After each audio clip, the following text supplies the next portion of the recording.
பெரியவா சரணம். இன்னைக்கு மே 18. பெரியவா இங்கே இருக்கா. இன்னைக்கு தலைப்பு விமோசனம். குழந்தை மண்ணை தின்கிறது. அம்மாக்காரி அதன் கைகளை துணி போட்டு கட்டுகிறாள்.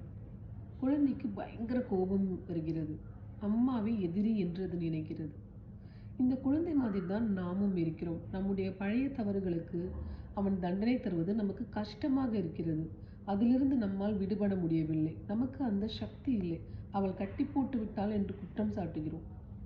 குழந்தை மண்ணை தின்னப் போவது போலவே நாம் அதே பழைய தவறுகளை பண்ணாமல் இருப்பதற்காகத்தான் கஷ்டம் என்ற கட்டை ஜெகன்மாதா போட்டிருக்கிறாள். கஷ்டம் வந்தால் நாம் பூர்வத்தில் செய்த பாவத்திலேயே இது வந்தது. ஆகவே இந்த ஜென்மத்தில் தவறு செய்தாலும் இனிமேல் இது போலவே கஷ்டங்கள் வந்து கொண்டே இருக்கும். அப்படி தவறு செய்யாமல் இருக்கும் புத்தியை தர வேண்டும் என்று அம்பாளை பிரார்த்தித்து கொண்டே இருப்பது தான் நமக்கு விமோசனம் என்று தெரிய வேண்டும். பெரியவா சரணம். தேங்க்யூ.